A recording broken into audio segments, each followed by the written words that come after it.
And the gavel is dropped. Ladies and gentlemen, here at WineBid, we are finally hammered. That's right. This is WineBid's last podcast dedicated to Yeah, all things wine value, wine auction, wine retail, and just wine.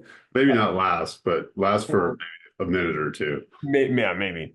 With you as always, I am Joe Kern on the WineBid marketing team. And of course, I've got my compatriot here, our wine expert, Paul, the grandfather of Grenache.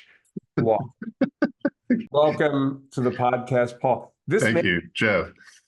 This may actually be our last podcast. Maybe not. We might try and pick it up in some other form, but this may be our last podcast. So I aim to keep it going one way or the other. we aim In to any keep it event, going. there will well the one thing I did want to say is that there will continuously be picks from each new auction. I do want to mention that. Yes. I will be creating a list that, as I always do, week in, week out, that I will be posting to the WineBid auction news page on the homepage. There's a link at the bottom of the site, and I will be posting pics every week of new, exciting, interesting things that come in. Also, I can send this out via email if anyone's interested as well. So anyway, I did want to mention that.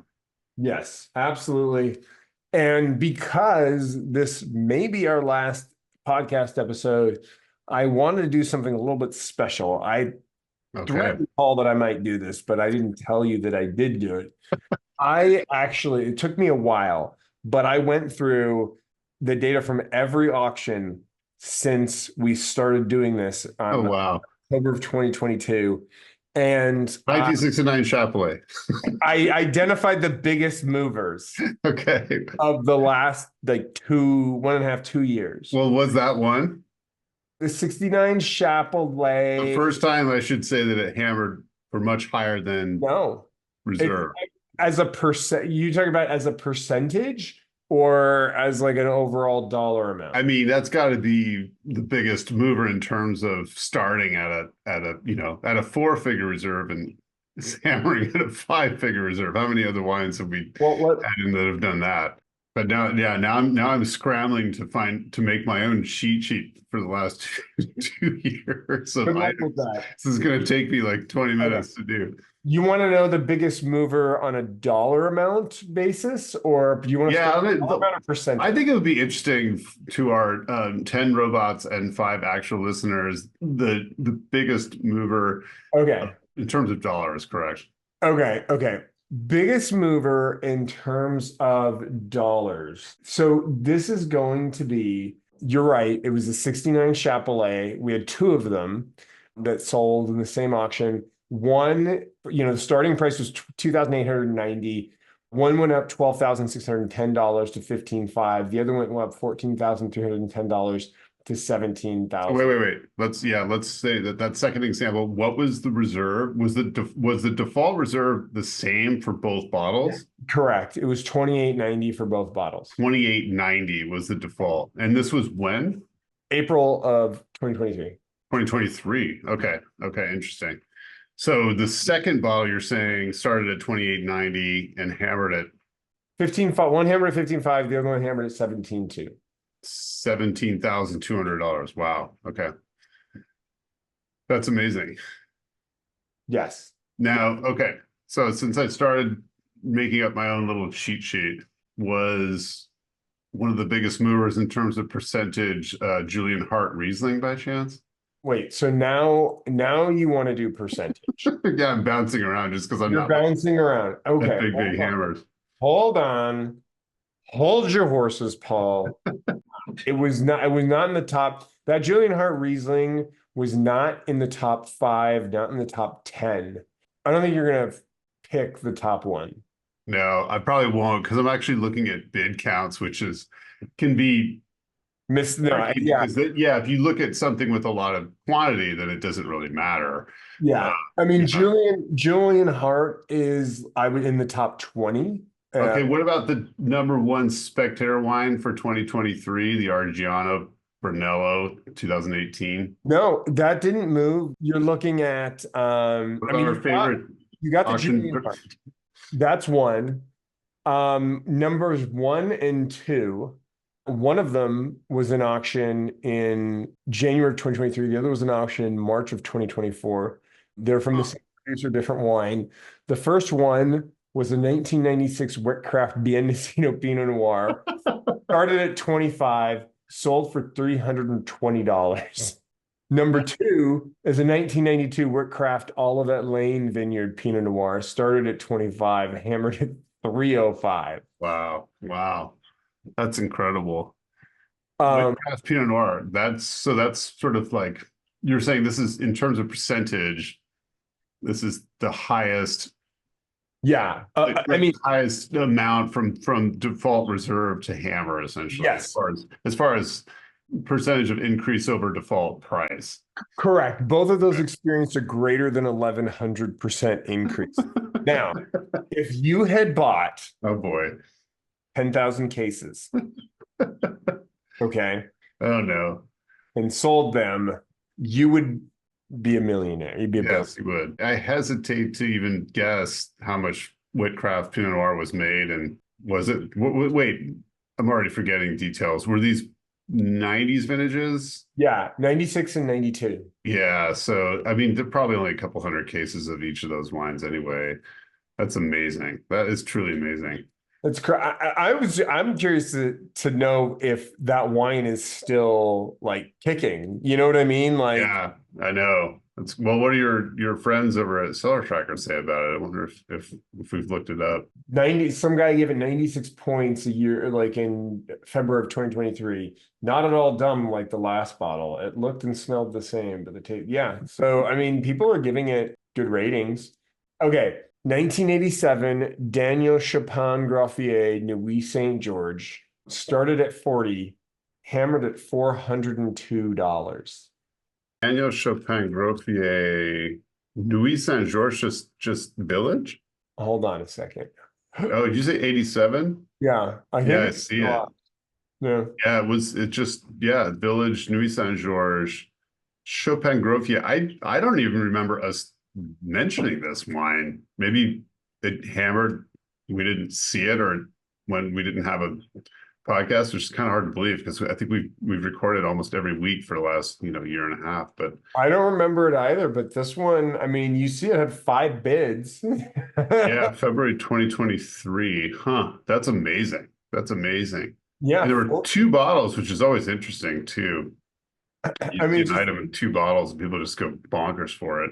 it just immediately, I mean, you see that it like jumps up fast, right? Yeah, 40, I mean, yeah, if you look at the bid history, you're right. 12. It's like within, let's see, these are all these bids at late Sunday night, early Monday morning. People are, yeah, going crazy. Auto bids for double the reserve, and then yeah, it's just it's amazing.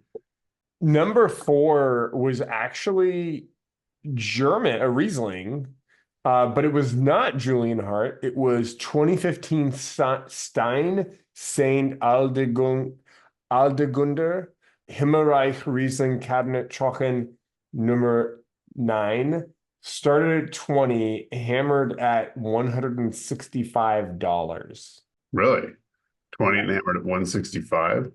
Yes. So Wow. that's a 725% increase. Number five was one that you and I both love. Well, I've never had this particular bottle, but non-vintage Eily Oyer Ratafia, Oh, Ratafia. Yeah, it's not even champagne. It's a not even champagne. Started at 45, hammered at 370.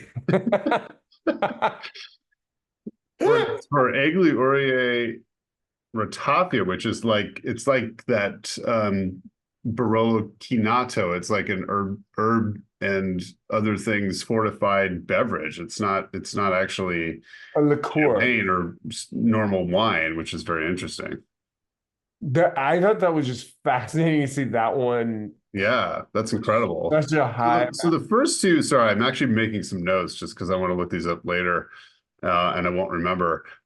So your first two were the Whitcraft Pianicino Pinot Noirs, right? Yeah. And then And this, this is going back to 2022. Is that correct? yes, October 2022. Okay. Number six is this Domaine Boulard Grenier Vin de Savoie Les Alpe. Started at 25. Six bids took it up to 205 a bottle. Wow. That's got to be super, super rare. So wait, tell me the producer again. Bullard, Bell. Oh, Ballard. Yeah. So this is an unfortunate situation where the proprietor passed away and the wines suddenly became much more valuable. This happens fairly often, actually, it seems like, especially with, very kind of cult status French winemakers. But what was the designation? Because there's all kinds of different ones. Vin de Savoie, Les Alpes. Les Alpes. That's really, really interesting. Yeah. Because I think you said this is to 2010. Yeah, this is 2010, and this sold in September of 2023 last. Yeah, it's really interesting because the '05 vintage, which, 5 years older, also was in the auction in November of 2023 and it hammered at 161. So go figure that the 2010 would be that much more valuable, hammering for over $200. Basically, I mean, just a month or two before. It's kind of interesting that the 2005 didn't go for more, but I guess a 10 was probably considered a better vintage. I didn't look. Maybe there were some ratings or something Yeah, that. I mean, there was a Jancis Robinson rating for the 10, but I mean, that's not necessarily going to move the needle that much. But No. and the 11 just hammered just recently in June for 125 at the same wine. So yeah, I guess the 10 was that's what everybody wanted. 2016 Domaine Julien Labbé, Côte de Jura, Flore de Chardonnay, Les Juvenils. Juveniles. Seven bids took it from $25. I don't know how it possibly started at just And I 25. love these Labé wines that start at 25 bucks. There's been more than one. That's not the only one that started, I think, at such a low reserve. Well, it So hammered at $199 after seven bids. and that was the 16? Yeah, that was a 16. 16 Labé, yeah. Les Okay. Yeah, Juveniles. Labé's been definitely one of our darlings of the podcast. Like along with Ganavat, although I don't know if Ganavat made the top 10 at all, but It is not in the top 10. What is okay. in the top 10 though is 2017 Jolie Lide, Vanucci, Wood Road, Trousseau Gris. Jolie Led, really? Yes. Started at $20, hammered at 155 after Really? three bids. Wait. What vintage again? 2017, 2017 Jolie Led Trousseau Gris hammered at what? 145. Fanuki Road, Fanuki Wood Road. That is insane. That's Actually, another sorry, one I don't remember us talking about. 155. 155 is what it hammered at. That's incredible. Now, if Wow. you had purchased Jeez. a Joe, these are Jeff's, but like fantastic wine investment advice. it's just like I mean like Doesn't help anybody, are but there really that many people out there that love Trousseau Gris that much that it's a 155? yeah, because it's not well. That's what's really interesting is because we see a fair amount of Jolie led wines. In fact, we've seen a lot of the Trousseau Gris, including it looks like more recent vintages. The 2020 just sold for 20 bucks. So, I mean, 2020 was a tough year, but that's a big difference between, yeah, I wonder if it's just because it's super rare, because it's been around. It looks like, yeah, the 2018 sold for 155 just recently. Well, late 2023, I should say. That's incredible. That's amazing. I would never ever would have guessed that. I love though that like you look at like the Cellar Tracker like community average for 750 milliliter for 2017. It's like $30. Yeah, yeah, The yeah. 2022's $34. Well, I mean, like I said, the 2020 sold for 20 bucks, I like mean, you can literally buy it from a merchant online for $35 for the 2022 right now. yeah, yeah. Like, The 19 sold for $24. I'm looking at the 2021, three available from this merchant for 35 bucks a piece. How is it so That's amazing. I don't know. I don't know. 1978 Domaine Besson Sino Okay. Methylet I have to Bone look this up. What is it again? 1978 BESANCENOT. Oh, yes, yes, yes. I remember this. Which designation? The Bone Brossandes. Brisson. Okay. Six bids took it from 40 to $300 for a Yeah. 6% increase. Super, super rare. Yeah, that's another one that's kind of baffling because just looking at history, this the 78, yeah, I mean, that's a rare wine, and I think there's a serious following for these wines. Oddly enough, the 79 sold not too long ago for 130. So there's great discrepancy in, what people perceive as value between the vintages here. So, I wonder if this also was like a birth year thing, Dugout. But oh yeah. literally, like right out of the gate, I think the night of the auction, it's like $40 bid, $41 bid, and then people wait like 4 or 5 days and then put in a bid for 65. And then like I think the night of the auction, the day of the auction, it's like 120, 291, 300. Yeah, I mean that's kind of I kind of want to look at sort of all the history of this producer, Besancino Matuye. It's also not an easy one to say, but looks like just bone wines in the system. So I wonder if it was just a bone producer because there's a bunch of other designations, not that we've had sales. No, we have actually. We have had some sales of this wine. Yeah, that's fascinating stuff. It also looks to me to be a no longer in existence label from the old days. So Yeah, the good very one. cool. Number 11, we're back to 97 Whitcraft Biennacido Q Block Pinot Noir, 50, hammered at 359. And then 11 and 12 are the same bottle, two different Really? lots, and they are both Julian Hart, Pia Sporter, Goldstrachen, Wow. obviously say number 8, 500 milliliters. One got 13 bids, the other got 11. They both started at 30 and they both landed at 210 for 100% increase in price. 30 to 210. That is impressive. Yeah, Yeah. I mean, it's what's interesting too is that we've seen I mean, not necessarily the same exact designations, but I think the Julian Hart wines that we've seen since then have not performed as well. I mean, I will say too that the white label Hart wines are much more sought after, it appears, than the non-white label designations. So I mean, they're not cheap, but they're not terribly expensive from what I've seen. That was one of those things where it was such a big dump of Julian Hart wine Yeah, and there were giant quantities of some of giant them. quantities, and there was just so much action around it. That probably also caused a lot of people to maybe have a bit of FOMO.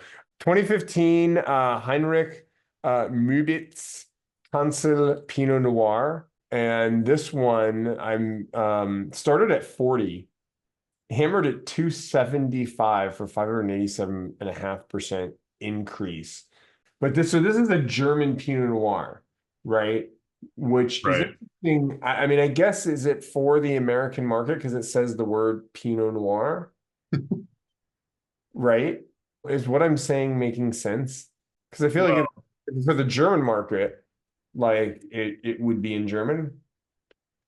yeah, it's kind of interesting. I, Spate, it'd be Spätburgunder, I right? mean, yeah, it's weird. I wonder if maybe the label was meant for export because I'm That's looking what at, I'm saying. That's what I'm yeah, I'm saying. looking at it because up top though, it doesn't, it looks like it says bottle number 142 out of 850, and that's in German as well. So they decided to put Pinot Noir in English for foreign markets. I don't know. That's a good question.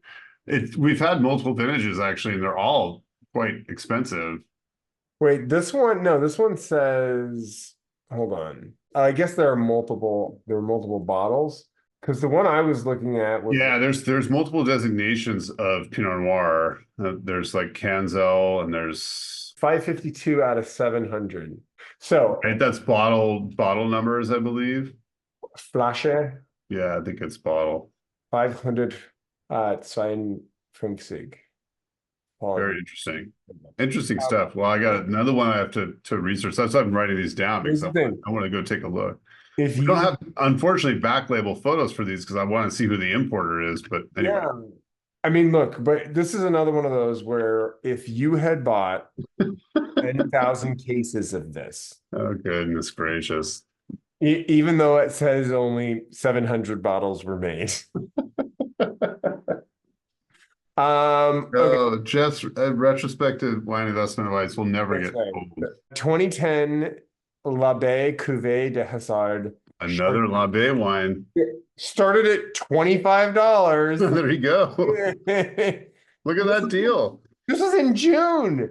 This was in June. Started $25, hammered at 170 after 8 bids. And then another Julian, 19 Julian Hart, Winrichter, Alsberg. And then the 1980 Stony Hill Gewürztraminer started at 20, hammered at 130. 1980. Yeah. Wow. Gewürztraminer. I That's mean, really, yeah, that doesn't make a lot of sense because it's one of those wines where, we've seen the late harvest. I think there's actually a bottle of this Semillon in right now from maybe the 80s. We've seen the Gewürztraminer before. This is one of those things that makes absolutely no sense to me because there was another bottle of the 80 Gewürztraminer in the same auction that hammered for 55. I mean, the ullage wasn't as good, but even then, it's bizarre. the next one is a 16 Joey Lade Fanucci Woodrow Trousseau. Really? Started at 20, hammered at 130. Yeah, those Joliet wine, Fanuki Road or Fanuki Wood Road, Trousseau agree. It's collectible stuff. You can buy the 2020 for $20. I said, no, Maybe you should pick that. you get it for 35 Pick and that as one of your investment advice bottles. like, I told you had to pick a new one. You couldn't just say if you had done this. You also say you should buy this. That's what I want you. well, I mean, that's the thing. I was like, it wasn't like, I mean, whoever initially bought those Joey Lade Trousseau Gris, like they didn't even wait that long for it to go $130 a bottle. Yeah, that's quite impressive. There are some Jolie led wines in the auction right now, so I'm like shocked. I'm shocked. There's like, yeah, I'm just shocked. Do you want to hear the ones that had the biggest dollar difference, right? Because I mean, we only covered one of those, which was yeah, Chapelet. The Chapelet, like far and away, blew everything else away with a $14,310 difference on one bottle, 13,610 on another. Coming in third, like a distant third, is that 207 Ramene Bienvenue Batard Montrachet 3 liter. And that one started at $2,620, hammered at $6,000. wow, $1,380 increase. Yeah. So that was, I mean, it's only 129% increase as a percentage, but it is a huge dollar amount increase for that thing to climb. yeah, right? that's yeah, and I think this is around the time that there were multiple large format Ramady. There was a cellar of older Ramady wines and with magnums and 3 liters, and that one I think probably did performed better than any of the other wines. That was interesting. The next 3 bottles are from the same producer, and they're all Scarecrow. Yeah, there's a 2016 Scarecrow 3 liter OWC that's etched that had 5 bids taken from 2,800 to 5,850. That's a rare one just because, I think they didn't offer 3 liters to even mailing list members unless you were probably on the list from the very beginning. And it also sounds like it might have been a bottle that was donated from the winery to maybe a charity event of some kind, and then somebody bought it and resold it. That's my guess. I got to look it up. I don't know. That's usually what I guess with those big bottles, especially. Yeah, because they're very rare. They're very rare. And the next one, the number five, is the 19 Scarecrow 3 liter one, OWC. Those are Okay. in the same auction. And then in an auction a week later, there was an '04 Scarecrow Cabernet Sauvignon 3 bottle lot OWC. That one started at 1950, hammered at 4,050. And Really? yeah, that one I was really Wow. surprised at because like it's not like we never see Scarecrow, you No, know. I mean, is that maybe that's the inaugural vintage? And that, again, I have to look this up, but I I don't mean, believe it that's was made before '04, so that could account for why yeah. they went so crazy. I mean, it's possible, but I thought that was interesting. And then number eight was probably not surprising. This one was a 2020 Screaming Eagle Cabernet Sauvignon through Bell Lot OWC. I think this was right after they came out in March of last year. And they were, started at 59.85 and went up to 79.85. I do believe they have come down though, haven't they? They Yeah, they've come down in price, right? yeah. Remember that they were at like $8,000 at one point, right? For Mhm. for for one of those through bottle lots. And then Yep. an '07 Ramené Chassagne Montrachet liver shoat 3 liter Hmm. started at 980, hammered at 2,900 for a $1,920 increase. So just some really interesting, another That's big cool. one, I'm glad you put that together. It's fun to take a sort of perspective at all the crazy action. a walk down memory lane. I'll add one more. 2010 McDonald Cabernet Sauvignon started at 730, hammered at 2130. 2010. Yeah, because I think 2010 was the inaugural vintage. Well, it wasn't the first vintage, but it was, I think, the first vintage available on the mailing list. They did make an '09, which we actually have sold before, but that's interesting. Another one, which you should remember, 1924 Domaine Huet Vouvray, Polo, started at 445, hammered at 1806. Wow. That's got to be a record for Vouvray. That's That's crazy. a, that is like a cool one. There was a 1948 Bully of Vineyard Georges de Latour that was signed by the winemaker. Oh, no way. Signed by Chelachev? And yeah, and recorked in 1970. And Wow. that one started at 1300, hammered at 2550. Oh, that's cool. That's really cool. I That's know that the ones that crack me up and that reminds me of are the Sauternes that BV made. And I think we had some of those from the '40s too, and that was pretty interesting yeah, to see. it's always interesting to see when they're, vineyards that like don't shouldn't be making Sauterne or making Sauterne. Exactly. I love those. I love. Yeah. Do you want to talk a few? I mean, this has been more of a walk down memory lane, but I suppose we can. Yeah, no, I did want to just do real quick some record hammers. We call them weekly winners from last week's auction. 2014 Tusk. We bring Tusk up, I think, every time it comes in the auction because it seems to be one of these, very hard to get, mailing list only wines. There's not a lot of it around. And the 14 hammered for 1,100, which is, I think, one of the first times it's broken four figures. Definitely more than it costs in the mailing list. It's very, very expensive, I think, to buy from the winery. But anyway, 1,100 for that 14 Tusk was a impressive hammer. We talked about some fun wines. There was a lot of Sauternes. One of them I said, oh, this is a great wine. 83 Defarge started at $80 and hammered at 200. So that one Mm. went for quite a bit. I think Decam actually owns that property as well. That's why the label looks kind of similar. But anyway, great. There were a lot of great Sauternes in last week, so a lot of fun stuff. 11 Jean Griveau Richebourg hammered at 1050. There was a mag of 1,400 acre arc that hammered at 730. Let's see, '01 Ramené Chevalier. Speaking of Ramené, there was that Chevalier hammered at 970. So yeah, lots of fun stuff. Oh yeah, there was an old. I kind of wanted to see what happened with these guys, and just noticing now, 71 Dietert Cabernet Franc, which is interesting because this is a great property right behind McDonald in Oakville, and they've been making Cabernet Franc there for a long time, but we don't see the old wines very often. They're quite rare. So fun to see a couple of those in last week. Anyway, the 71 hammered at 400.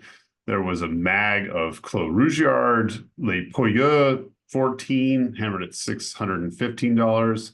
There was a 3-pack of Bond Melbury Magnums 2010 that hammered for $2,010.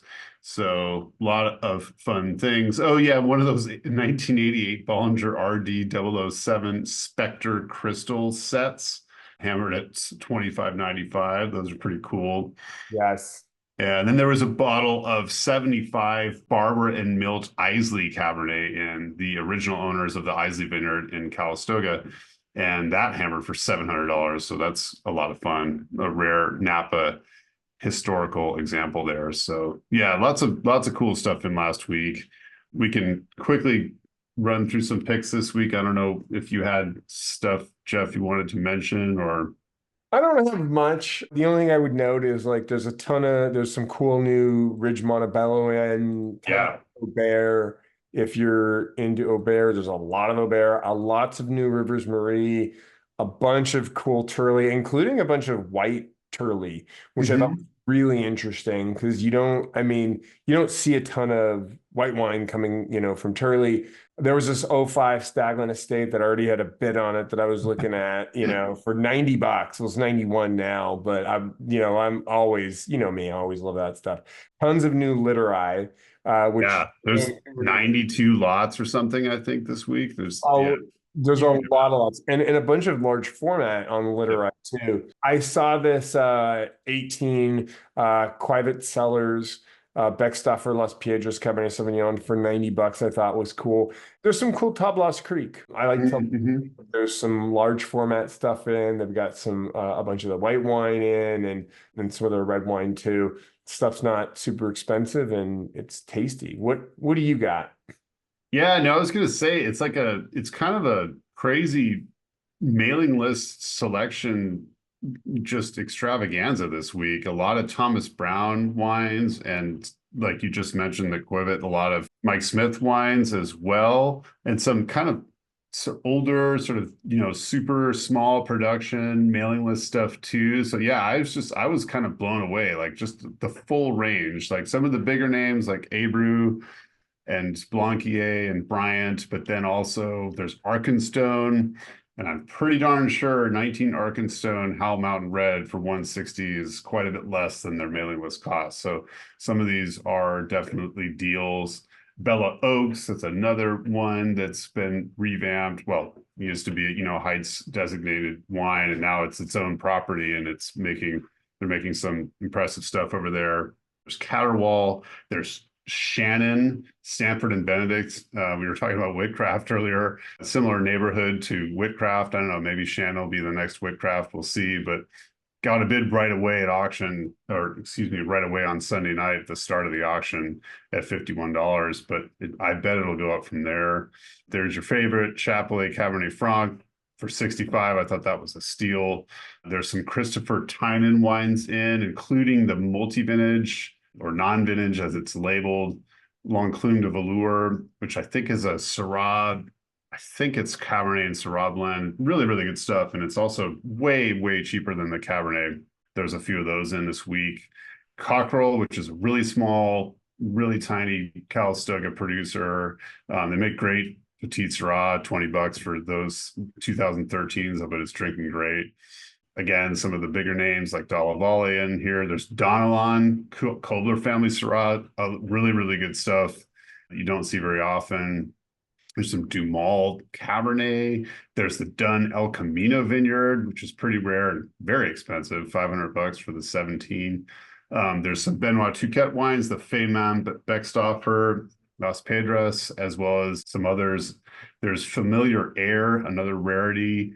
Futo, GB Crane, Disciples, which is their Zin blend, which is really, really tasty, $30. Gagnon Kennedy, another rare Cabernet I've never tasted before. Some Gallica wines, Helianthus. There's Hobel, which is another Thomas Brown wine that's owned by Cameron Hobel. It's a good buddy, and those are great wines, really, really tasty. And let's see, Impensada, Julian Fayard, speaking of another big name California winemaker, his own label. You mentioned, yeah, Literai, which is, yeah, the large formats, very, very hard to find those. Chariot Pinot Noir, not a lot of that around. And Charles Heinz Chardonnay in large format too. Some Massican, some Maibach, some Melanson, Memento Mori, MX wines, which was like I want to say it was kind of like a Schrader offshoot. I think it was Fred Schrader's, one of his former partners, Margot Singleton, I believe. It was like a partnership they did together. You don't see him very often. I'm pretty sure it's not around anymore. Anyway, some of that made its way in. Nine Sons, which is now no longer Nine Sons. It's a Realm owned property, but beautiful place up on Pritchard Hill. Some of that's in. There's Ovid, there's Pangea, another one I've never actually tasted. Really interesting Michel Rolland wine where it's blended vineyards from France, Napa, South Africa. She's Argentina, I believe, in one other place, and maybe in Spain. Really, really interesting stuff. It's like a super blend. Anyway, the 16's in. I think the 15 is in too.